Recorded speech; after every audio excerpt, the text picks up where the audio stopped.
part two. First, sorry for the terrible lighting. I didn't mention that last time, but it's daytime, and I'm right next to my window, so too bad.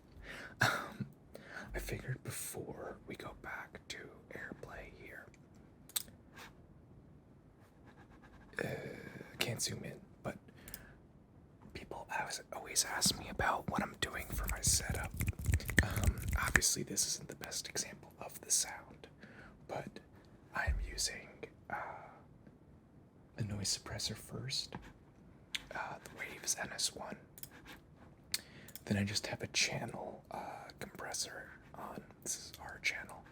I think this might come with Pro Tools. I don't know. I just have it on the vocal channel. It works fine for, what I want.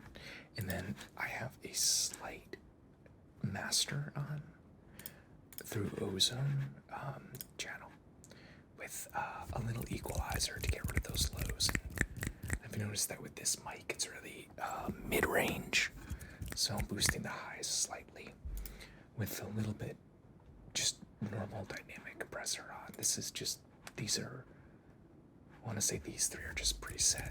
Small maximizer to boost a little bit of the transients. I don't really have the imager on too much. I have the bands a little bit wider on the mid-range and the highs just to, because that's mostly what this picks up. And, you can see on the imager, we're getting that nice stereo field here. And do I even have it on completely? I don't know. No, that's fine. Then I limit everything to -3 usually. I think that will probably cover most people's listening devices so that it's not popping and so that it's loud enough where you don't have to really crank your volume.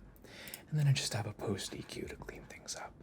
There's no rhyme or reason behind any of those.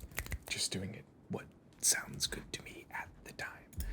And okay, so let's get this connected. Now that it's disconnected, it should come up with a little code real quick, 2559. Remind me to cut this out even though, okay, that's already good. All right, so we were down here.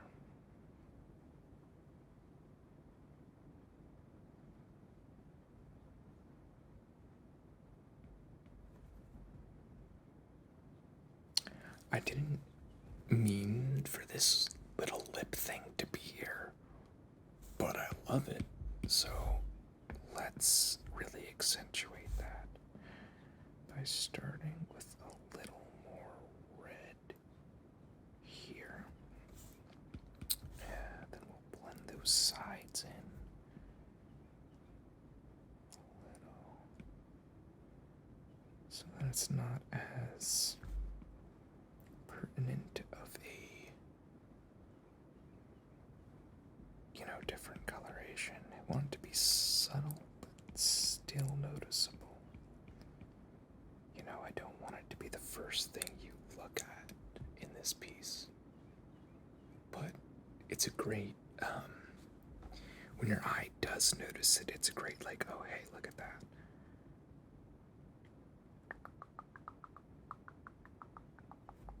Okay, now let's come in with a very soft, not soft, but very slight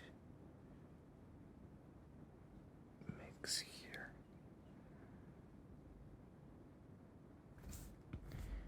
We're gonna blend that in.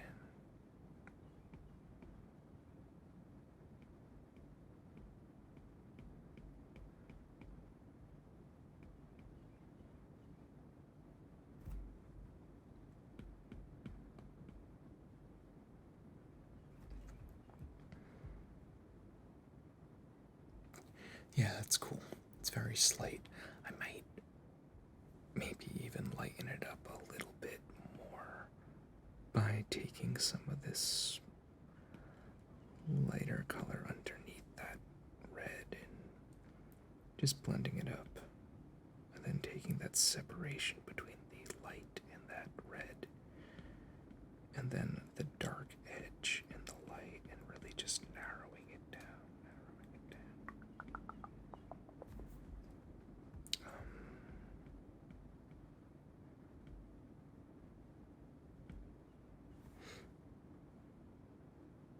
Yeah, that's cool. But let's get a little bit more action here going with the blender. Because I really like how the top fades into the mouth-ish area. But there's still that edge, you know, on the sides. Just once it gets to the top of this area, it blends in, which I like.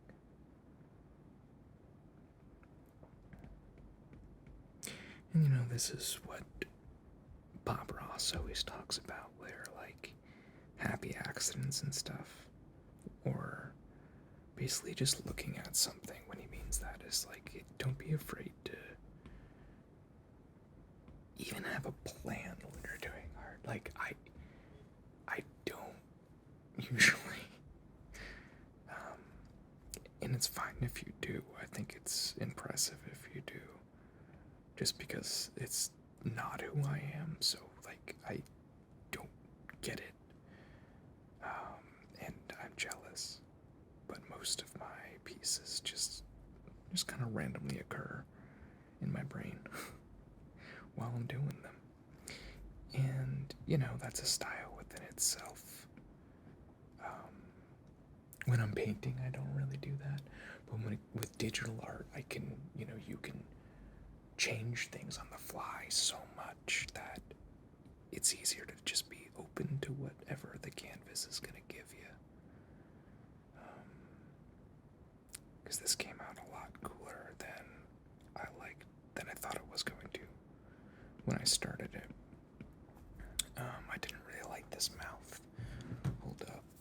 Just check my phone. Okay.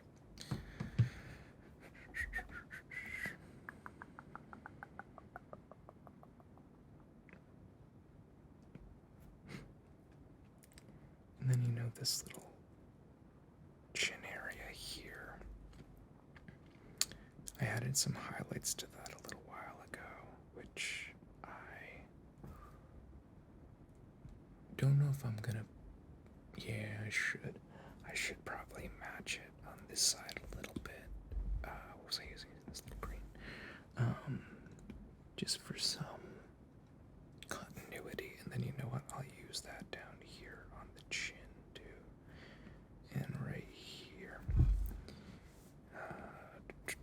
and we'll even double it here. Now for this, I'm just gonna blend it in because I don't want it to be too strong. If I was using the mixer, it would be a little too strong because it would be blending in the greenish, whatever color this is, with everything that's already put down, as opposed to just blending in what's already put down. Yeah, it's hard to explain my reasonings behind when I use the mixer brush and when I use a blending brush. I only use normal brushes with this style when I'm just blocking out colors. Then most of it's mixing. Yeah, that looks cool. That looks really cool.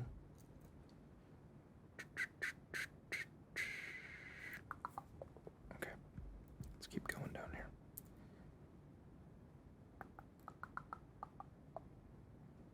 And I figured these types of videos, I always am able to record longer because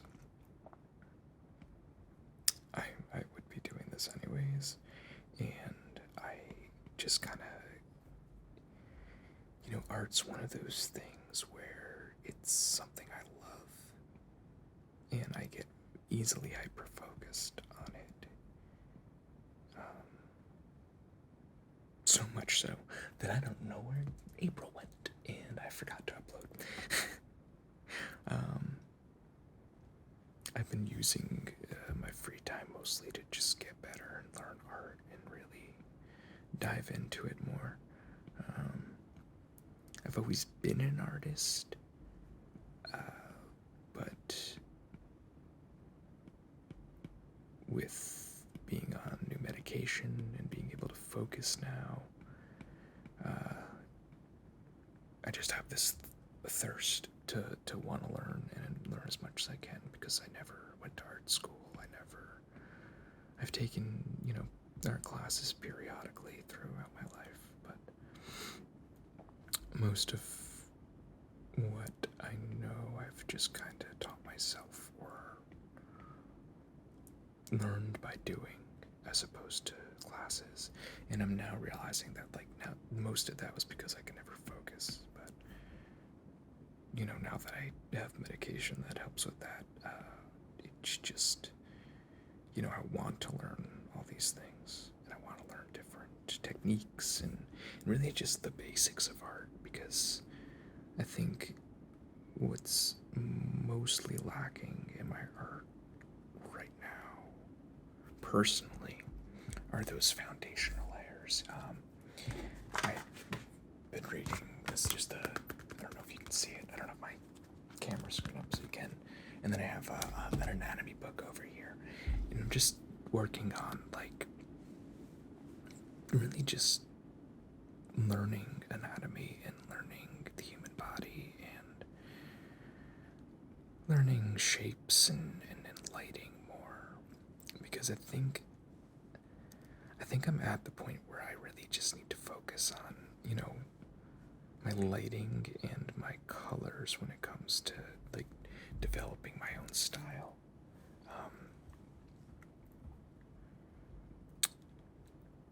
Because I'm pretty good at looking at a photo and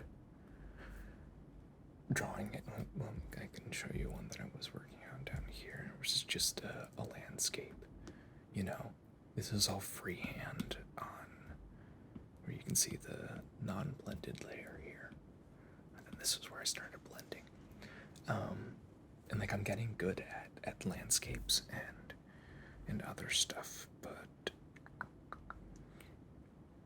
lighting is still something that hasn't fully clicked in my head yet.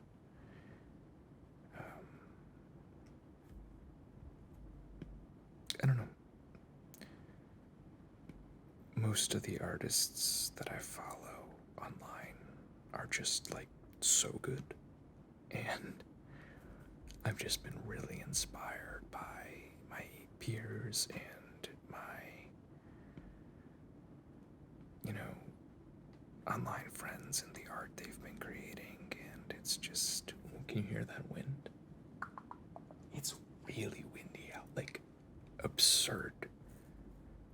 Usually, where I live in kind of a brick house, or my condo unit is really sturdy, and usually I don't hear pretty much any weather that's going on, but today and yesterday, just some freaking wind, man. And I think I mentioned this in the last, in part 1, but I like using the soft pastel that I have to blend the edges instead of using an eraser, because I think when you get that little shadow, that opaque, because you're blending it without anything underneath, so it's just going straight to the black. But what it does, instead of giving a hard edge, it kind of gives that illusion of some form of diffused lighting, so that it doesn't look too sharp, which I like.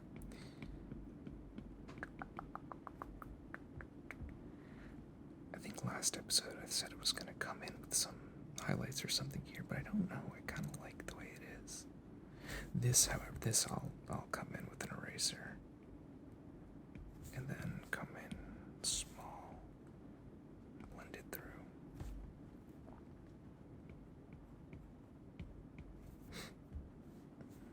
And bring that up a little, and then bring it in. Gotta take a phone break because I'm still on call. I'm recording this in the same time, so I am just, chilling. Get a little water. Hopefully that wasn't too loud. Okay, so left is a little too red. I don't know if it's coming up on the screen mirror or not. So I'm going to, yeah. I'm just gonna blend that right in. I don't think it needs anything from the mixer tool. And feel free to let me know if you don't like this style of video. I know it's probably not everyone's cup of tea, but I figured it's probably relaxing. It might not be the best trigger video, but it's definitely a good, video to throw in the background, or while you're working, or doing homework, or studying, or out and about on a jog, downhill skiing, parachuting, whatever you're doing, really. I think it's a good background video.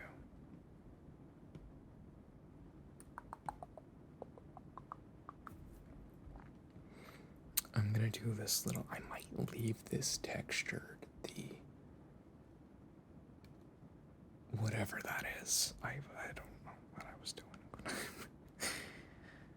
I can't tell if it is the brim to a hat, a crown of thorns type thing, or just a ring around this little guy's head. Do I want to just blend that completely into the black?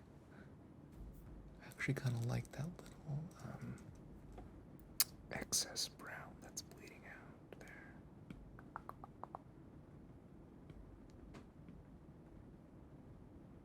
And I'll take you through my editing phase too, I think. I usually actually export to Lightroom, and I just edit in Lightroom most of the time. Just because it's nice to have all of my exports in one place on Lightroom, so I can just see what I was doing for the past ones and not have to remember settings and stuff, and not have to deal with Procreate's editing, which is fine. But when you're doing a collection, you kind of want more of a consistency between everything. Yeah, that's pretty creepy. Cool. I like it. I don't know what I want to do with this, though.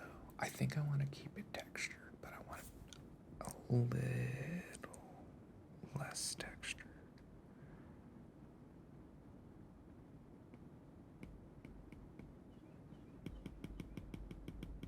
So what I'm going to do is let's turn I don't know if this brush has opacity settings, to be honest, on the mixer. It seems like it does. It might not just be very substantial. Yeah, we'll do that. Very, very soft blending on this. Not too much. Want to keep that texture there.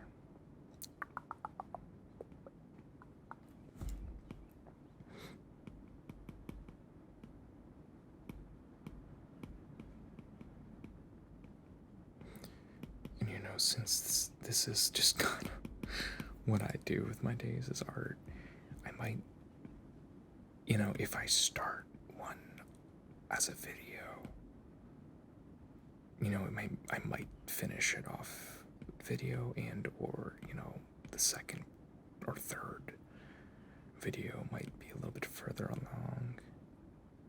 I just figured I'd bring you on with the journey of this little collection I'm doing. I think it's gonna be 5 pieces, I'm not sure. Probably 5.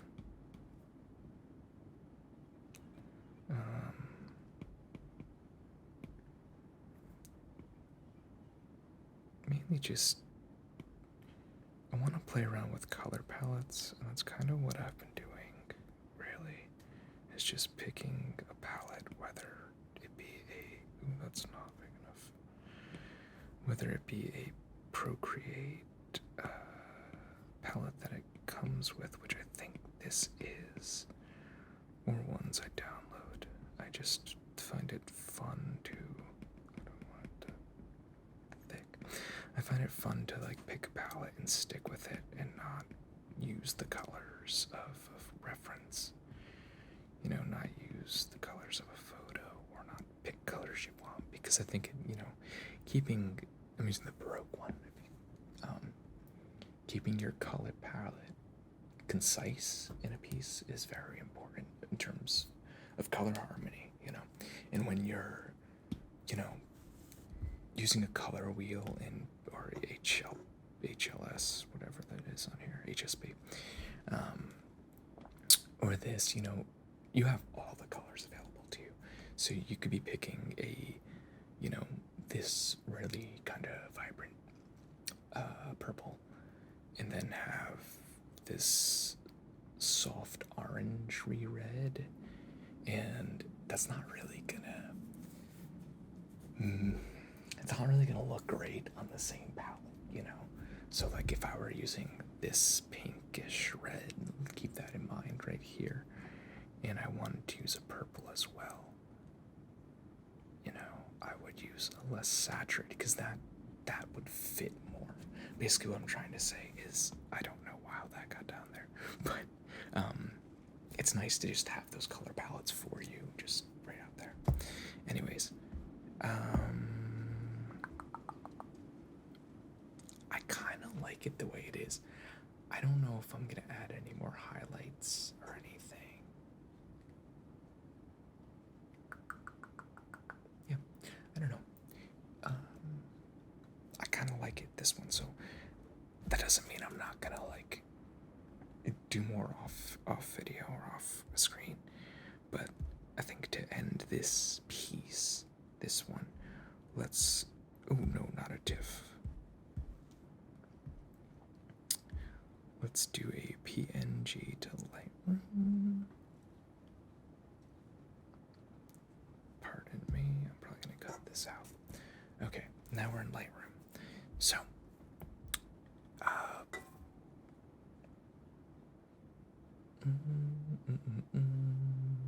if you see below, I was categorizing some of my games.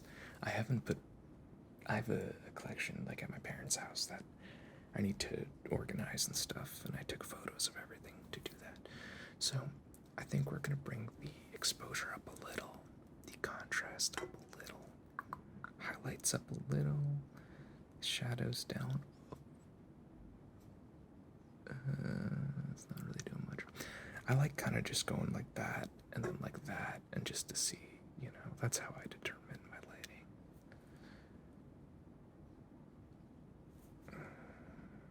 See, there's not really much editing, but it's enough.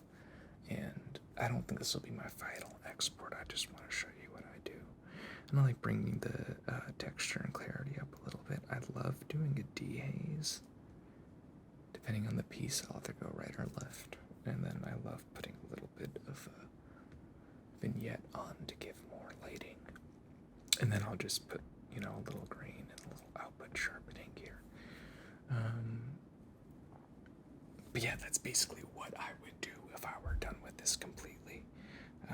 But, you know, I'll probably come back in and clean up some edges and some of these color gradations here. And like these edges here, I'll probably clean up. But that's basically this. So thank you all for watching. Again, if you don't like this style of video, let me know. The likeliness is I probably already have another one recorded. So, yeah. Anyways, thank you again. Thanks for keeping up with my random absences. I hope you're all doing well, and I'll see you all on the next video.